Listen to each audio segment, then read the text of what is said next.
Nah, dan Pilpres ini tentu juga memiliki dampak terhadap pemilihan caleg-caleg, terutama partai. Jadi misalnya sekarang ada calon dari PDIP, ya. PDIP kan yang selama ini mendominasi. Tapi begitu Gerindra masuk, Gerindra juga sudah membayang-bayangi PDIP. Nah, itu nanti bisa saja siapa yang lebih dominan. Ini karena diuntungkan dari capresnya. Jadi keuntungan dari capres ini itu menguntungkan partai. Tidak terkecuali misalnya sebutlah seperti PKB.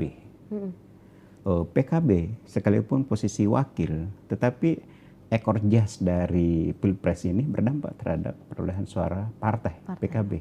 Menguntungkan juga bagi caleg-caleg PKB. Itu salah satu simulasi-simulasi yang kita lihat efek dari Pilpres ini. Sehingga debat ini juga dampaknya bukan hanya pada calon presiden, berdampak juga kepada ekor jas dari partai-partai pengusung, caleg-caleg yang maju di berbagai tingkatan. Itu. Nah, dengan demikian kita mengharapkan ada tingkat partisipasi dari masyarakat. Terserah pilih yang mana, yang penting datang memilih. Karena kalau golput, sayang-sayang uang negara triliunan. Tapi kemudian kalau golput apakah dipaksa? Nggak boleh juga, itu hak kita, negara demokratis. Cuman kalau ingin penguatan terhadap demokrasi, seharusnya tingkat partisipasi itu harus tinggi. Nah, bagaimana partisipasi tinggi? Kita mengharapkan juga para elit-elit politik ini mengedukasi masyarakat. Jangan selalu menyuguhkan berita korupsi lagi, ada penyimpangan hukum lagi, ada lagi ketimpangan sosial, ada lagi masyarakat tidak merasakan pembangunan secara merata gitu. Jadi jangan kemudian perilaku elit ini yang menyebabkan orang golput. Jangan sampai KPU-nya bersemangat untuk menciptakan pemilu yang damai, tingkat partisipasi yang tinggi, tetapi perilaku elit-elit ini menjadikan masyarakat itu menjadi a priori ya, terhadap. Jadi bukan berarti tidak memiliki rasa cinta tanah air, cuman merasa ada salah tata kelola. Misalnya negara ini, lalu kemudian kepada siapa dipercayakan?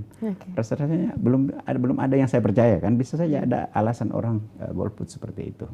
Nah, jadi sekali lagi kita sangat berharap bahwa event politik di tahun 2024 nanti itu kita mengharapkan tingkat partisipasinya sangat tinggi.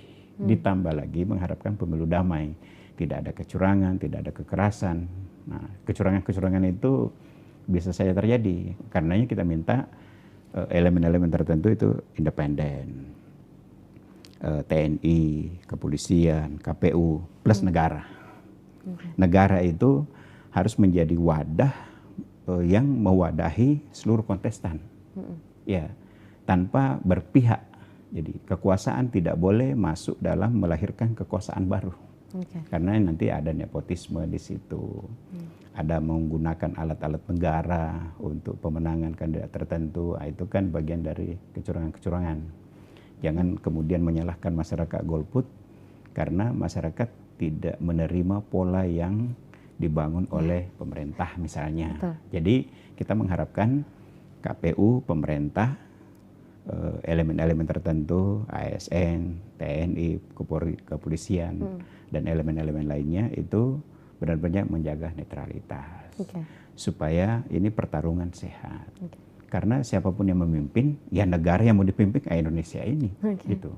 Cuman kita mengharapkan siapapun yang memimpin nanti, kita mengharapkan Indonesia menjadi lebih baik, jangan menjadi lebih terpuruk. Download Tribun X sekarang, menghadirkan lokal menjadi Indonesia.